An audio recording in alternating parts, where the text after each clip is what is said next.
Come to order, please. The notice requirements of the Open Public Meetings Act for this meeting have been satisfied. A copy of the annual meeting notice was sent to the press, the Down Beach Current, posted on the bulletin board in the municipal building, on the municipal website, and filed in the office of the municipal clerk. At this time, would you please take a second, turn off all electronic equipment as we stand for the Pledge of Allegiance. Attention, salute. I pledge allegiance to the flag of the United States of America, to the republic which stands, one nation, under God, indivisible, with liberty and justice for all. Johanna, call the roll, please. Mayor Becker. Here. Commissioner Amadeo. Here. Commissioner Blumberg. I am here. At this point, we will start with department head reports. Ed, you want to get that microphone, and we'll start with you, please. All right. Real quick synopsis. Everyone has my report. This building, both boilers will be completed online, everything by the 8th. Then the controls can be refined. The generators, 99% complete. We spoke about adding the heat shield. 1 South Washington, every trade just about is working right now. And I just received an email from Wilkinson that he anticipates March 1st. That's his date. December what? He spells December with an M. I don't understand this. So that's on that building. But every trade's working over there. There's a lot of, I would ask you, whoever's interested to go take a look at what's going on over there. The Decatur Avenue vehicle ramp is complete. I don't know if anyone's taken a look at that over by Lucy. Brand new vehicle ramp is done very nicely. And they blew in and out on that project. So we'll be finaling that out also, Lisa. Okay, the Parkway Island irrigation system, again, is complete. We'll be closing that, the documents out on that. Streetscaping, every block is essentially 90% complete. We're waiting for all the lights, trash cans, street signs, all the accoutrements that go with that. So we're hoping within the next couple of weeks those items will be in and then be connected. And on the road program, Harding Avenue from Monmouth to Winchester, the water and sewer main are complete. Amherst Avenue from Harding Avenue to Washington, the new water main installation is underway. There's some additional storm work. Once that is complete, the contractor will move on to the next road, and then we'll have a pre-construction meeting for our state aid contract with Ferriazzi so that then they can start scheduling to get in and do their work. The gas mains, they're working everywhere, all over the city. Everyone has a complete listing of what's going on each street and by contractor. Let's see. That's the only other thing I have that isn't on my report.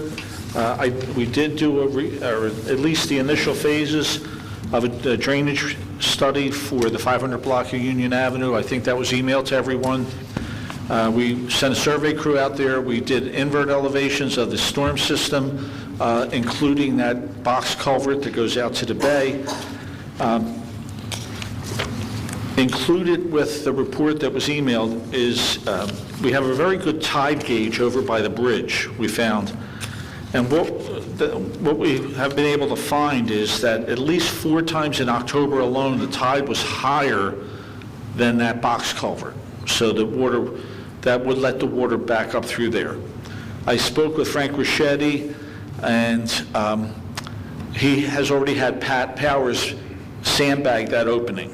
We're going to plug that opening up, and then we're going to observe a couple moon tide cycles and see what happens. My one concern is that the secondary drainage system there, which is 2 inlets, a cross drain, and then an outfall pipe, I want to make sure that's adequate to service a normal rainstorm. Because what I don't want to do is stop occasional flooding and create every time it rains, a flood. So we're in the process. This will play out over a couple months, but the initial report you have is pretty indicative of what we think is going to happen. And that's it. Okay, thank you very much, Ed. Lisa? Okay, just a few things. As you know, today we had the sale on our special emergency notes. We sold 1.5 million, and what those notes were for, that's coming from the special emergency that was declared as a result of Hurricane Sandy, where we initially took out notes of $3,750,000, and we're required to pay down 1/5 each year over 5 years. So we have 2 years remaining, which is how we came to the 1.5 million. We received 3 bids. The successful bid went to Roosevelt and Cross. Their interest rate was 1.5%, total interest of $22,438.36. They're also giving us a premium of $4,660, which made the net interest payment that will be due $17,778.36 for a net interest cost of 1.1885%. The other 2 bids were from Oppenheimer and Jeffries, and they both offered an interest rate of 2%. So we close on those notes on the 16th. 17th is when the existing note comes due, and that will be paid off. Give you a status update on the conversion, our Edmonds conversion, which will be handling our tax and utility billing and collections.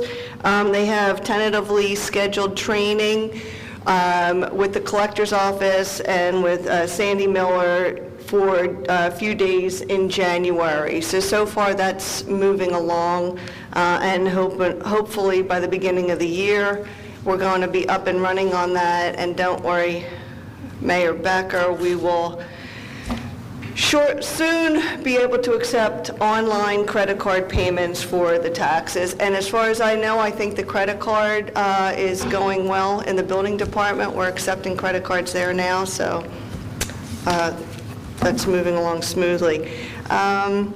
Last thing I want to mention, we received a proposal from Joel Fleischman of Fleischman and Daniels. He has been our bonds counsel since 2012, and he is asking to be reappointed for 2016. Joel has assisted in funding probably around $50 million between refunding issues, new authorizations with bonds and various notes.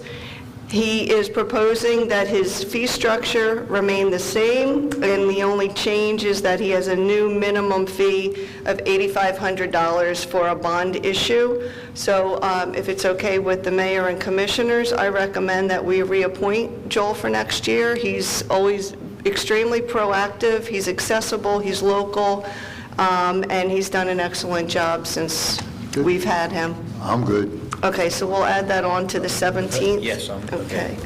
I'm still working on the budget. I met with Rich yesterday to discuss that. I'm trying my hardest to get it together. I did get the pension figures yesterday. They had them posted on the state, and overall between the public employee and the police and fire, there's a 10% increase. So we're looking at an addition, I think one went up about $100,000, police and fire. I think from what I remember, I'm sorry, I meant to bring it in, there was like a $60,000 increase. So add that to the good news for 2016. That's all I have for right now. Thank you, Lisa. Chief? Our in-car camera, video system, and body camera project is moving forward, and hopefully within the next couple of weeks that'll be totally completed. So I want to thank Fred again for that. And I'd like to draw your attention to Resolution 215-2015. It's a mutual aid and assistance agreement with the county. This is something that we do every 4 years. We've looked it over, talked to some people, and it's good to go. And it deals mostly with, it's on the fire side. I wish Chief DeBassa was here to address it, but it addresses police too. And it allows us to basically have a mutual aid agreement with the county and other agencies for some things free of charge. So it's a good thing to do. And we've done it in the past, so I recommend we move forward with that. Other than that, everything's good. Thank you, Chief. Rich?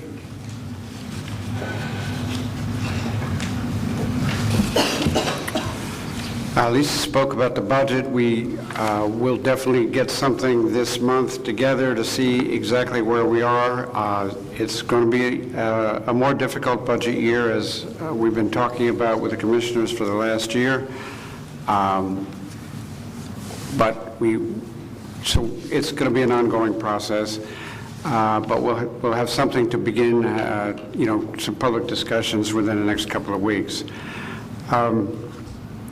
There are two resolutions on the agenda tonight for professional services. They're both funded completely through grants from the National Government Wildlife Federation. They have to do with dredging, and they're professional services by Jim Ratala, our grant administrator, who will be administrating those grant funds over the next 16 months, as well as our solicitor, who will be having significant input as a city representative. And the whole gist of this is to look for dredging sites to be able to develop a dredging program. It's being funded completely by the National Wildlife Federation, looking for new ways to dispose of dredge material. And I recommend your approval on both of those. There'll be a third contract on the next agenda with our city engineer as well, who for this particular phase, which is again looking for sites, appropriate sites for dredging. In addition to the general budget, there will be a capital plan developed early in the new year.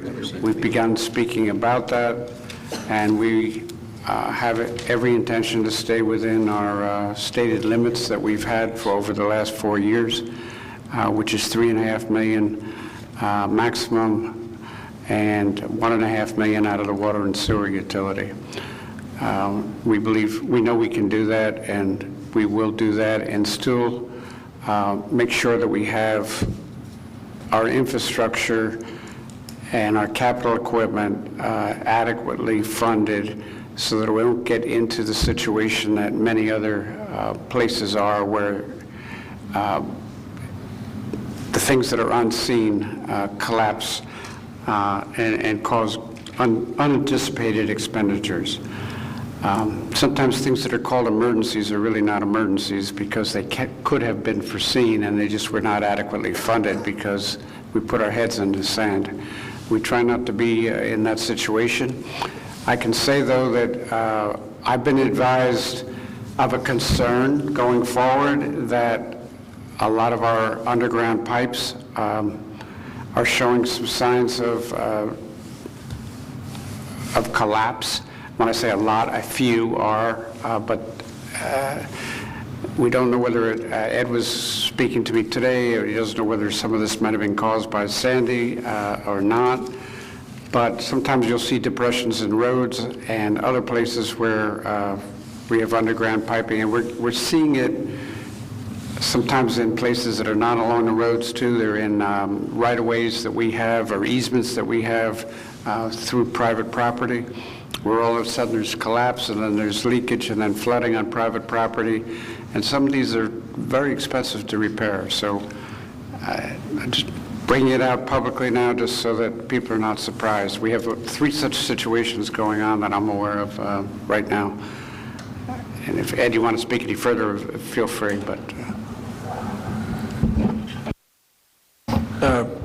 Rich is correct. We have several easements through people's properties. Most of our stormwater discharges to the back bay. I think we have, I used to have this number on the top of my head. I believe it's 23 outfalls. Most of them go through easements. What we're finding, and we've already found 2 major and a third possible, large pipes that are concrete pipes and the joints are starting to separate.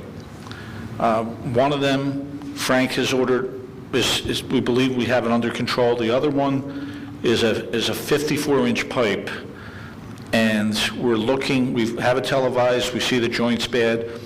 If we need to replace that, it's catastrophic. We're going to try to fix it somehow. But one thought I had is, it just seems that this all started to take place since Sandy. And this just may be related, a delayed reaction from everything that happened from Sandy. Rich and I just also discussed, I'm going to see if there's any mechanism or any path out there to try to quantify that, or that this really, or qualify that it did happen from Sandy, and then see if there's any more funding out there. But it just seems to me that we're having these problems. They've been fine for the last 20 years. All of a sudden, we're having these problems. The two that you had mentioned to me on the private property, but you by telephone, and Lisa and I also met with school officials this week, and there's a third one that I believe we're aware of down near Ty School on underneath the Ty School parking lot, and portions of their unpaved areas, their landscaped areas as well, that we're going to take a look at together with the school. Thank you, Rich. Thank you, Ed. Scott? I'll try to be brief. As you know, Mayor, on the agenda tonight are several resolutions so that professional services can be paid through a resiliency grant. You'll recall, the public will understand that Commissioner Amadeo and myself and our engineer Wahlberg went to Trenton. We've met with the DEP a little bit more than a month ago. We're pushing hard on a very complicated problem, which is to dredge our back bays and to implement and get the permits and deal with shellfish habitat. We are making progress, and it does seem as the DEP is starting to address our concerns. You're probably aware, you probably see the articles where Cape May County and Atlantic County are trying to work together to push this. So that's what those two resolutions are about. With regard to our bond counsel, Joel Fleischman, I'd like to say that it is a pleasure to deal with Joel. He keeps us advised. He talks to me a lot, keeps me advised as to what's going on with the funding. And as far as I can tell, he provides an excellent service to the city of Margate, and I certainly would echo Lisa's recommendation of his approval. And I think, do we want to mention our sand dune case? That we have a court decision coming up, not this Friday, the following Friday? Should be this Friday, hopefully. Or was it this Friday? But I know the supplemental briefs were submitted, and Judge Mendez had said at the time we were in a court about a week and a half, which would be, it's this Friday, I guess. It's this Friday. So we'll see. Sometimes judges really do make their decisions. I know this is something that's being watched up and down the coast of New Jersey, because I get a lot of calls from other lawyers about this case. So we'll see. Friday's perhaps our big day. We are not required to go back to the courtroom. The judge will just issue that determination. Thank you, Scott. Johanna, do you have anything? I have nothing to report. Roger? The post-Sandy planning grant studies are well underway. I want to thank Scott for getting all the contract stuff straightened out, and we're running on all cylinders now. Our consultants are conducting a series of stakeholder sessions to include business people, realtors, attorneys, builders, architects, and general leaders in the community, and they're going very well, and they're very informative. Other than that, we're extremely busy. There's been a lot of demolitions, and I think I've approved 5 house elevations in the last 2 weeks, and I expect a lot more to be coming in. They're just off the wall with house elevations. And the planning board is very busy also. That's it. That's good. Thank you, Roger. Jim? Well, since Roger stole my information, it was 7 house raises and 5 demolitions this week. And that was 7 demolitions and 5 house raises a week before. So I think the people, which is a good thing, because the house raises are taxpayer full-time residents, they're not part-time. These people live here all year round, they finally get a REM program money to do these house raises. And I really don't know 3 years after the fact, but Fred's in the system, there's people that are still getting funding after the fact. So I keep telling people, if they're still interested, call that number, see if you can get any money from them. Ed, good point. On the Sandy, the water table has changed in Margate. We noticed that since guys dig the footings now, to try to get the 30-inch minimum depth for the footing, they're hitting water at like 17 inches. Before, they used to be able to get down to like 24. So now they're pumping and constantly trying to get the water out, and it's becoming a real pain in the neck. I know when they do pools, they have to have like a truck pump now out in the street to get the water out of the system. So the water table has changed, and so has, I think, a lot of the infrastructures. That's all I have. And thank you, Jim. Fred?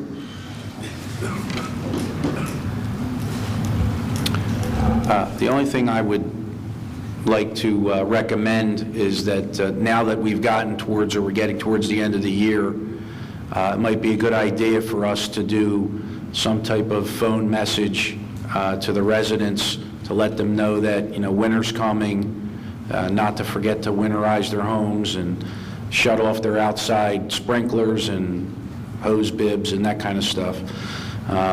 Try and cut down on the number of freeze-ups if we can from last year. So just a suggestion, if that's something that you'd like me to script and send out to you, to Why the don't you commission. do that, Fred? Okay. And I'll start working on that, and then we'll get that out to the public. Good idea, thank you. Okay? Maury? I just have one public thank you, and that would go to Yogi Hiltner and the team from Public Works for the outstanding job that they do at the rec complex with the holiday lighting. Every year, I look forward to it. I know people look forward to it, and every year it seems to be more and more spectacular. So thank you very much for that. And that's all I have. Thank you, Maury. John? Thank you, Mayor, and I'll echo on Commissioner Blumberg's statement. It's a thrill every year to see the park lit up this time of year, celebrating the time of year of having a great holiday season, and we have something to be proud of at the entrance of our city coming down Jerome Avenue. Many people enjoy as they ride around, especially the kids. On another note, Mayor, I want to make a comment to the public and to the commissioners that we have negotiated the contracts with both our police department, our PBA, and our fire department, the FMBA, that we are awaiting ratification from both memberships, and hopefully on the December 17th meeting, both Chief Wolfson and Chief Tabasso can report on the contents of the contracts themselves.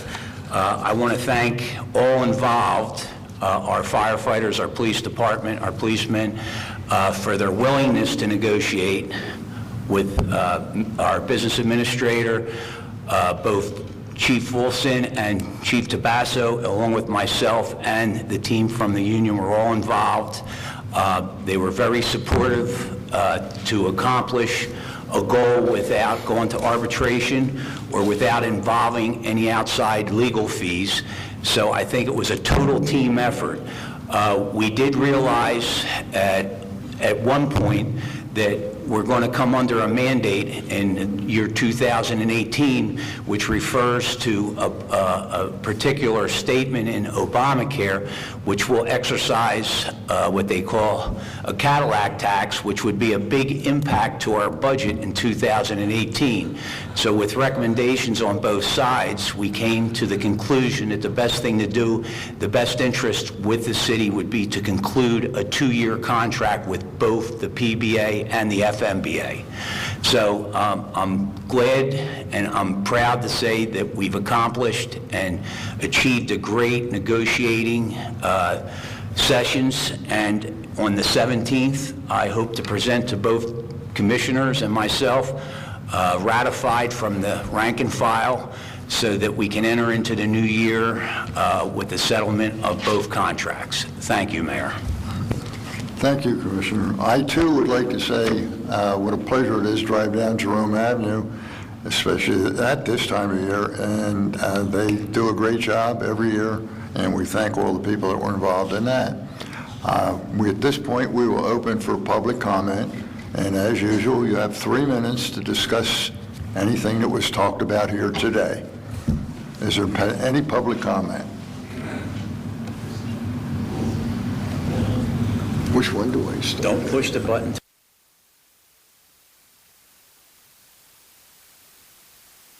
Sewell, 22 West Drive.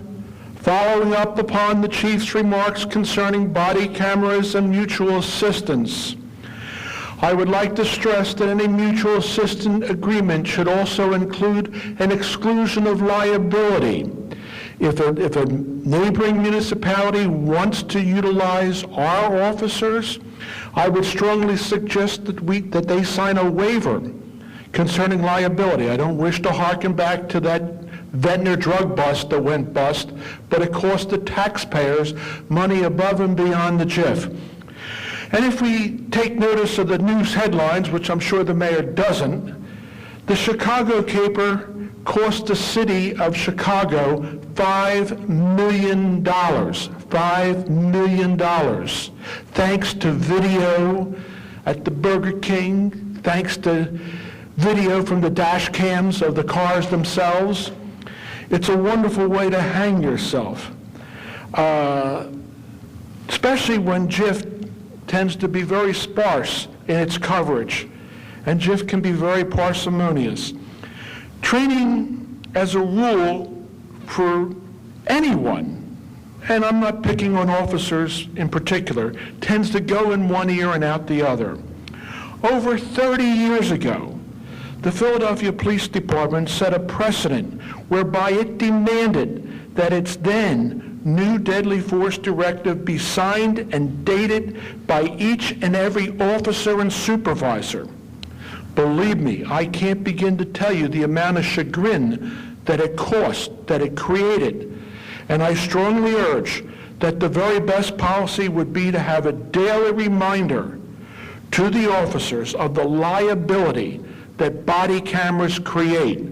I don't want to see Margate on the wrong end of a $5 million judgment.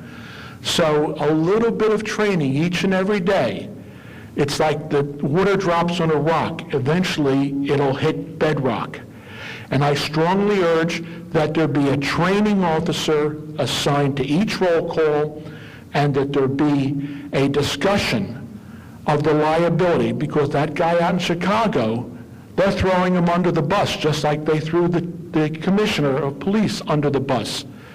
And I don't think that's necessary if training is in place, and if officers realize the liability that they can incur if they act in an ultra-virus manner.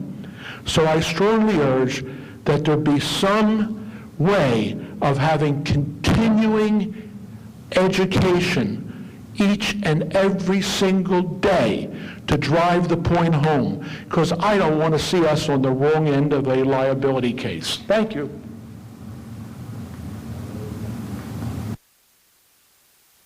Thank you, John. Yeah, Mayor, I just wanted to mention to Mr. Sewell, if you go to page 6 of the mutual agreement, it specifically says under Title 8, the requesting unit agrees to hold harmless a participating unit in the event of any lawsuit arising out of any such existence. And each participant, each municipality within Atlantic County has to have $1 million liability policy. So $1 million today is junk. Okay. I can't disagree with you, but they do cover it. Thank you. Thank you, Commissioner. Is there any other public comment?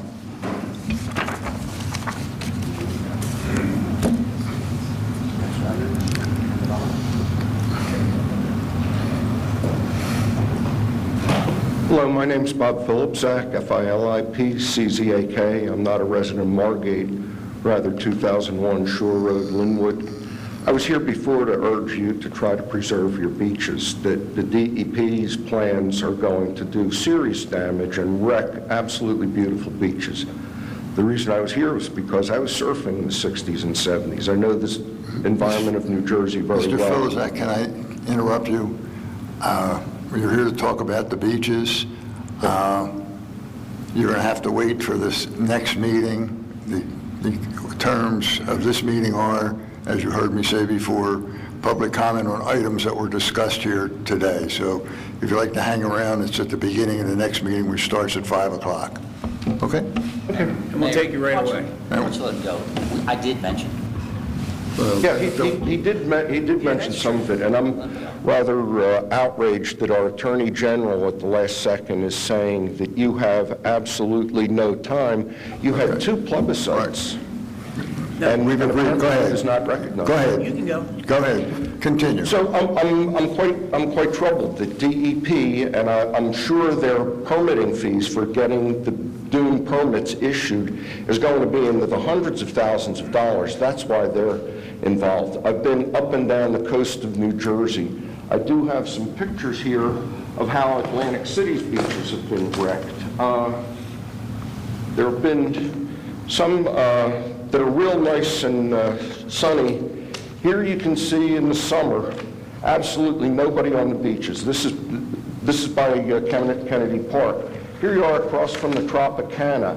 The boardwalk, beautiful in the summertime. There's 4 people there.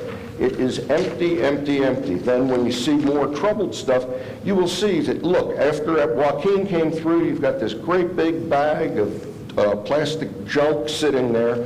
I would suggest that the governor fix his own damn beaches in Atlantic City that he's wrecked. I also have some pictures here of Margate's beaches, long and wide and beautiful. And they're going to spend $500 million to fix what's not broken. I'm outraged. The Attorney General would actually Thank you. challenge a plebiscite where twice you don't want them, but yet, oh no, the only democracy our governor respects is his own election. He does not respect others' elections. He's become the czar of drum thwacket, the Putin of Trenton. Putin annexed Crimea, and then Christie's annexing your beaches. It's a shame. I wish you all the best. Thank you, Thank you, sir. Sorry for the interruption. Any other public comment? Is he on when you on? What? You know? No. He's Margate Clark.